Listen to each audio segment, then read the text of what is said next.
Las plantas son unos seres vivos autótrofos, que quiere decir que producen su propio alimento. Resulta que las plantas son los únicos seres vivos que son capaces de sintetizar la energía del sol, el dióxido de carbono, los nutrientes que hay en el suelo, volverlos azúcares para poder ellas tener como su alimento, ¿cierto?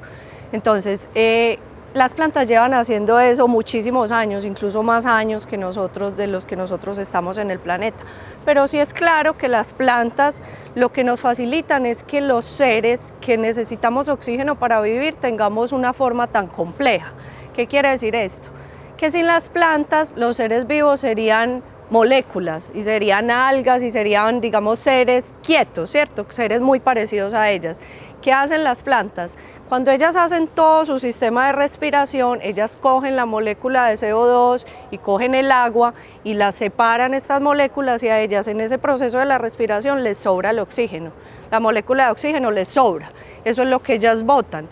Por eso, por ejemplo, el planeta nuestro se ve azul, es por ese proceso que hacen las plantas. Las plantas botan todo ese oxígeno se acumula en la atmósfera, se vuelve ozono, y por eso es que el planeta se ve azul desde el espacio. Entonces, digamos, eso también, nosotros tener el cielo azul, también se lo debemos a todo el proceso que hacen las plantas. Bueno, entonces, hablando pues como de todas las plantas, digamos, son el inicio y el fin de todo ese ciclo de vida que hace parte de este sistema, pues, que es el planeta. Entonces, bueno, son seres, como les decía, los principales, los protagonistas de esta historia, pues, que vamos a empezar a hablar.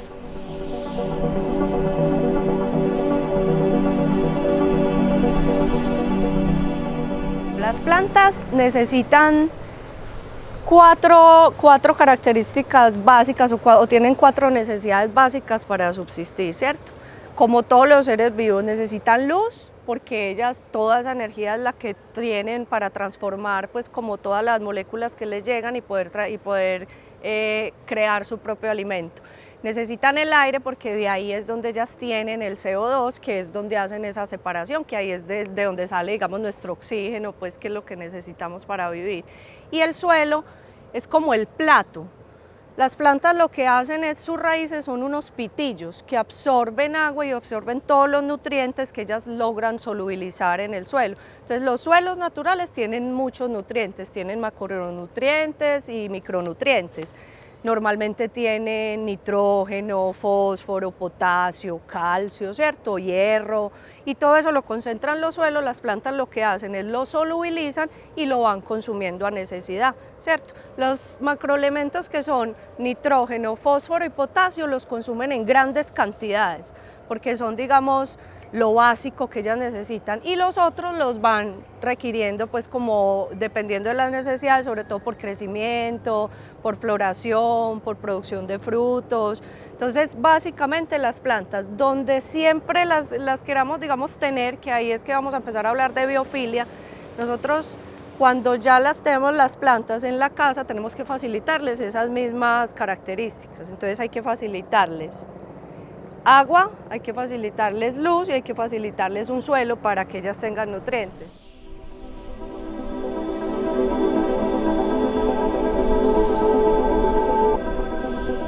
Las plantas también son mágicas en el tema de la adaptación. Los seres vivos que, digamos, más procesos han sufrido en la evolución por adaptarse como a las circunstancias son precisamente las plantas. ¿Qué pasa? Que les requiere mucho más tiempo que, por ejemplo, un animal adaptarse, porque ellas no tienen la facilidad de moverse rápidamente, pues, por ejemplo, para abrigarse de vientos excesivos, ¿cierto? Pero las plantas, en toda la historia y en su evolución, han ido adaptándose como a las condiciones. Un ejemplo muy evidente de eso son las epífitas. Las epífitas son plantas que hace muchos años nacieron en el interior del bosque, como vemos en este punto, que es el bosque tropical del jardín. En la zona baja del bosque, que se llama sotobosque, nacieron unas plantas ¿Qué pasó? Que el bosque se empezó a volver más denso, más oscuro y estas plantas tenían necesidad de más luz. ¿Qué hicieron ellas? Empezaron a trepar los árboles y a buscar luz en las zonas de arriba. Esas son las plantas epífitas. Entonces eso, por ejemplo, es una gran muestra de la evolución y de, digamos, de los niveles de adaptación.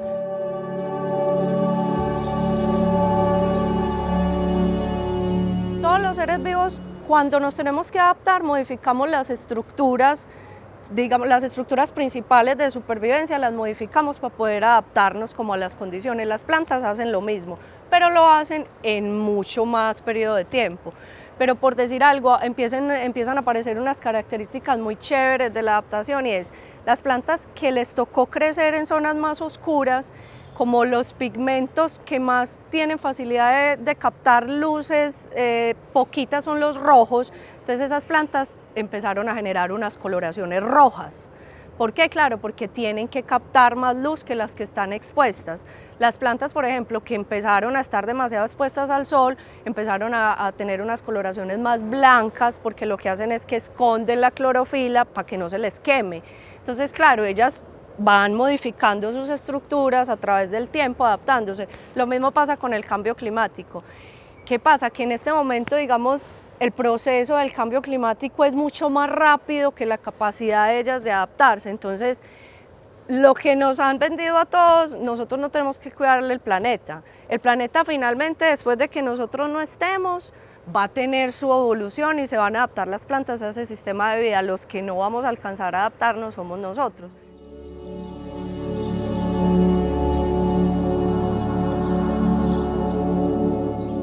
Bueno, la biofilia no es una ciencia cierta, eso es lo primero que hay que decir. No existe una ciencia estudiada que se llame la biofilia, es un término que se está dando ahora muy recientemente a lo que venimos haciendo hace muchos años, que es paisajismo. Entonces, ¿qué es biofilia? Si vamos a la sintaxis de la palabra, la biofilia es amor a la vida, amor a lo vivo. Pero la biofilia, a ver, en los sistemas naturales todo es cíclico y todo se relaciona. O sea, siempre hay una relación de coevolución entre todos los seres vivos. Las plantas necesitan los animales necesitan las plantas. Los seres humanos tenemos desde que nacemos una conexión innata a estos sistemas naturales también. Es por eso que nosotros tenemos la necesidad en las ciudades de tener parques, de tener jardines, de comprar la plantica y ponerla en el comedor, en la casa. Eso es esa conexión innata que tenemos todos los seres vivos. Entonces, por eso nos gusta tener mascotas, por eso nos gusta ver los pájaros, ¿cierto? Es toda esa conexión. Entonces, la biofilia es eso. Es como lo que define esas conexiones. Entonces, para las plantas, los polinizadores, y nosotros, lo que decía, para nosotros la biofilia es tratar de representar los espacios naturales, por decir algo en un espacio no natural. Entonces, llevar estas mismas plantas a una casa. Entonces, ¿qué debe hacer uno ahí? Ser muy coherente con esas características, que sea más o menos la misma luz, que tengan la misma disponibilidad de agua y que les podamos nosotros suministrar unos nutrientes en el suelo o en la matera, ¿cierto? Casi que calcar los sitios naturales para que las plantas puedan estar en los espacios donde nosotros podemos tener esa interacción.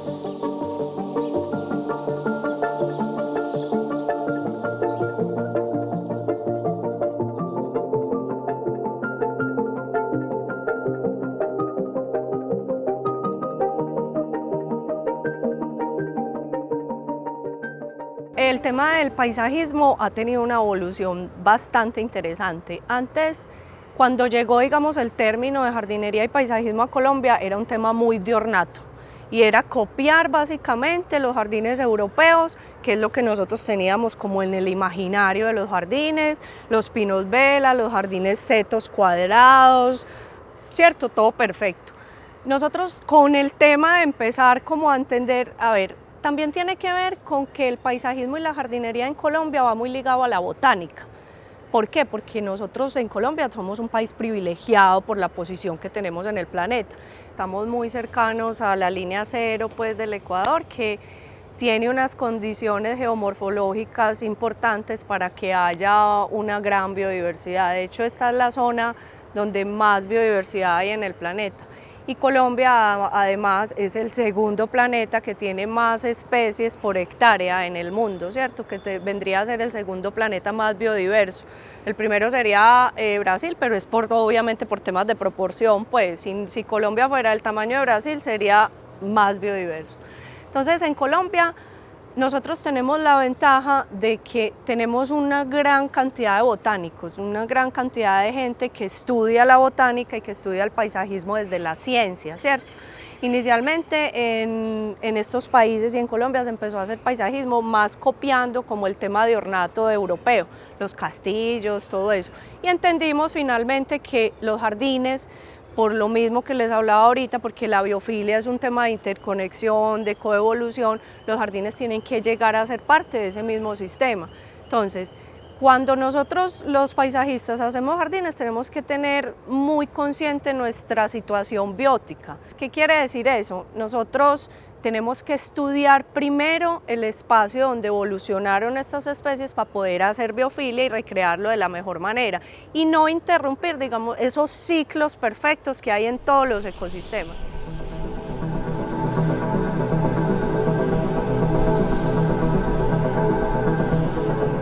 En la biofilia o en paisajismo, la mayoría de los errores que se han cometido o hemos cometido han sido por desconocimiento. ¿Qué pasa? Que la botánica y el paisajismo y ya en este momento la biofilia es una ciencia que siempre estará en estudio. O sea, no hay, digamos, una respuesta última, certera, que uno diga exactamente es esto. Incluso las especies, los géneros, los nombres científicos de las plantas cambian muchísimo todavía. Y es porque los botánicos, como este es un mundo tan misterioso, apenas lo están investigando. Entonces, por ejemplo, en la ciudad de Medellín, llevábamos muchos años introduciendo especies que incluso empezamos a reemplazar especies nativas por especies introducidas. Y resulta que esto es un error bastante grande porque ahí lo que hacemos es romper completamente ese ciclo de conexión que es lo importante en la biofilia. Después de muchos años, de muchos errores que hemos cometido, nosotros, por ejemplo, desde el Jardín Botánico llevamos una tarea bien importante. Hace más o menos 8 años se está haciendo una repoblación en especies nativas en la ciudad de Medellín. En ese paso hubo muchos errores que en este momento estamos corrigiendo. Y en esos errores que se cometieron de introducir plantas posiblemente a nuestro gusto más bonitas, pero menos importantes para el ecosistema, han desaparecido muchos polinizadores importantes. Entonces ahí mismo volvemos a ver, el proceso de biofilia realmente es todo eso. Todos nos vamos adaptando, todos los seres vivos, los humanos, los animales, las plantas, nos vamos adaptando en un ciclo que además es importante porque es como el principio del fin de todo el sistema vivo, pues, que es el planeta.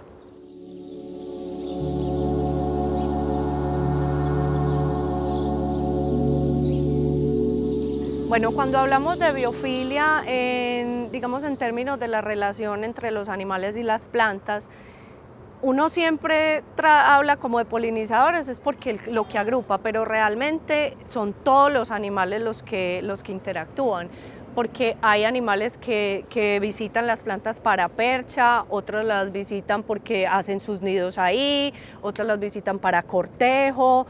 Hay unos polinizadores que estamos hablando de las abejas, de algunos coleópteros, algunos cucarrones, las mariposas, pero también existen los dispersores de semillas que son los pájaros, las aves que son bien importantes, la zarigüeya, que es un marsupial que es bien importante en esta zona del trópico. Entonces la relación es de todos los animales con todos, ¿cierto? Incluso, por ejemplo, tan sencillo como que la oruga se alimenta de ciertas plantas. Después de esa oruga, cuando se hace mariposa, la mariposa se alimenta del néctar, pero de otras plantas, ¿cierto? Entonces es una relación dinámica entre todo el sistema vivo. Uno siempre habla de polinizadores, pero realmente dispersores de semilla, por percha, por anidación, por protección.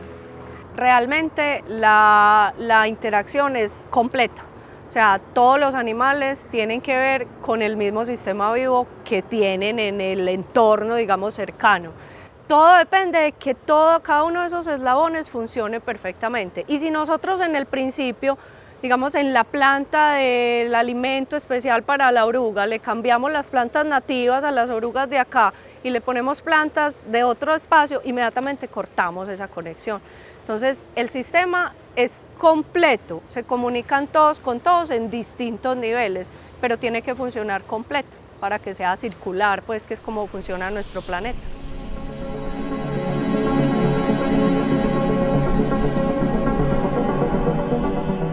Bueno, en cualquier espacio lo que debemos hacer inicialmente es hacer una lectura de la disponibilidad de recursos, ¿cierto? Porque como venimos hablando en todo el programa, al hacer biofilia lo primero que debemos hacer es disponibilidad de recursos para poderle recrear ese espacio natural a las plantas, a lo que vamos al sistema vivo que vamos a desarrollar. Entonces empiezan a aparecer un montón de tipologías. Entonces hay jardines hospederos de mariposas en donde se siembran plantas especiales para que atraigan las mariposas, plantas especiales para que haya, digamos, la comida disponible para las orugas, entonces se plantan especies nutricias y especies nectaríferas, se llaman así. Entonces ahí volvemos a lo mismo, la biofilia y la vida es un tema cíclico, ¿cierto? Entonces se plantan las especies en donde la mariposa pone los huevos, la oruga nace y se come toda la planta. Y ya entonces hace su proceso de metamorfosis, la mariposa nace y ya entonces esta mariposa se alimenta del néctar de las flores de otras plantas. Entonces por eso nosotros en un sistema como el trópico no es normal sembrar especies de una sola especie. Por eso nosotros acá hemos empezado a entender que tenemos mucha disponibilidad, ¿cierto? Y lo menos natural en este sistema son los monocultivos, porque los monocultivos lo que hacen es eso, es cortar todos estos ciclos, por lo que les contaba más o menos de las mariposas. Las mariposas en su ciclo completo de vida, siendo oruga y siendo mariposa, necesitan dos tipos de plantas. Si les sembramos solo una, entonces no llega sino hasta oruga.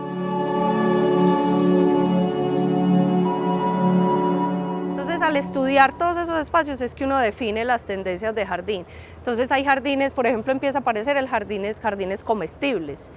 Es una nueva tendencia en la agricultura urbana, simplemente es la siembra de especies de agricultura o de consumo humano como las especies que se siembran en las huertas o aromáticas o flores comestibles y se integran a los jardines no tradicionales. ¿Por qué? Porque las especies comestibles son especies de menos duración en el tiempo, normalmente no son perennes, o sea que no duran muchos años. Entonces si uno ha tenido en algún momento la posibilidad de tener una huerta, ve que cada 3 meses prácticamente tenés que resembrar. Entonces la idea de estos jardines nuevamente en el trópico es hacer un conjunto completamente diverso en donde estos espacios, digamos, se vayan llenando de una manera natural.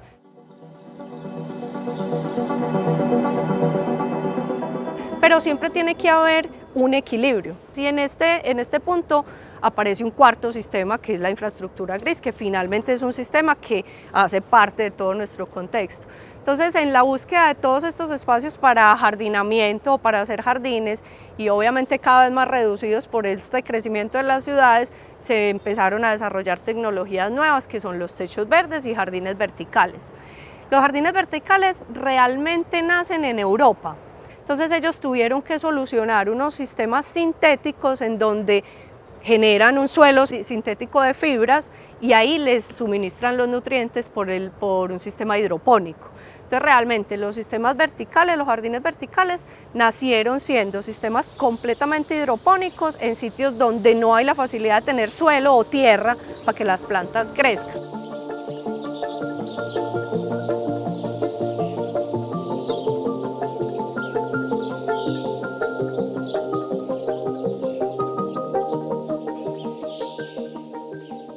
Para mí es un tema que se vuelve muy repetitivo y es el compromiso nuestro es supremamente grande, o sea, nosotros los paisajistas, los botánicos, incluso los educadores y todos los que tenemos que ver con este tema natural, primero es reconocer, les hablaba ahorita, reconocer que nosotros tenemos una importante condición biótica, o sea, hacemos parte del medio donde existimos.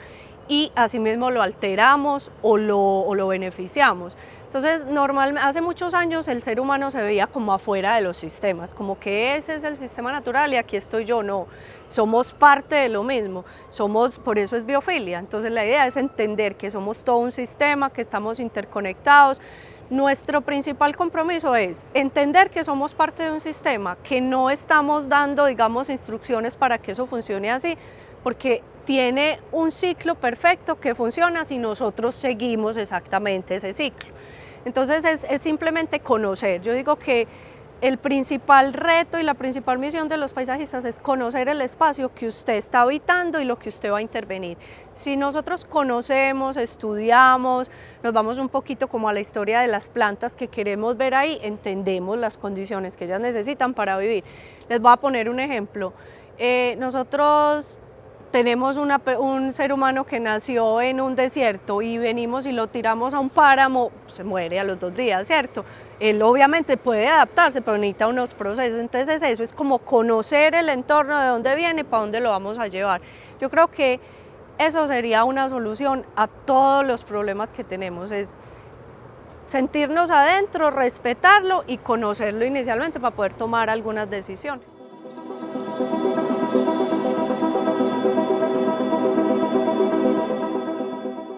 Para resumir como todo el tema de la biofilia, es importante eso, o sea, primero reconocernos como parte de todo ese ecosistema, reconocer que además no es una ciencia que ya está estudiada y que vamos a encontrar en un diccionario la definición y esa es, no. Los jardines, los sistemas naturales, los paisajes siempre son cambiantes, siempre. O sea, vos nunca vas a tener una foto exacta del sistema. ¿Por qué? Porque hay vida. Y la vida es precisamente eso, es un cambio constante de todos los factores que agrupa y simplemente se resumen para que haya vida. Entonces, realmente un jardín, ¿qué es la magia de los jardines? Dejar que cosas pasen, o sea, dejar que haya unas plantas más bonitas, otras más feas, que aparezcan los musgos, que aparezcan los hongos. La magia de los jardines es dejar que las cosas pasen, o sea, dejar que la vida fluya y pase en los jardines. A veces es un tema complejo con los clientes porque cuando alguien paga para que le hagan un espacio quisiera verlo como un cuadro exactamente igual a como él lo plasmó. Pero normalmente el tema de los paisajistas es entregar toda esta información, enamorarlo de los sistemas que tenemos nosotros y que son nuestros realmente y realmente crear nuevamente, volvemos al equilibrio. Los jardines tienen que ser ornamentales, tienen que ser estéticos y le tienen que gustar al observador, porque pues los jardines son bonitos, es por el observador.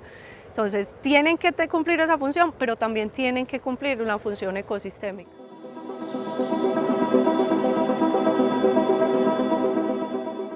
Yo siempre he dicho que cuando yo hago jardines, estoy haciendo una obra de arte. Yo no me considero artista, pero yo hago obras de arte, o sea, son cuadros 3D. ¿Qué es la biofilia a mí? Para mí es todos esos implementos que me facilitan a mí hacer esa obra de arte, que yo sé que es cambiante. La biofilia es eso, para mí es el amor a cualquier cosa, el amor al hongo, el amor a todos los procesos del suelo, el amor a las plantas, a los cambios, incluso a las plantas que no son tan bonitas. Es más amor a entender lo que está pasando en nuestro sistema vivo. Eso es para mí la biofilia.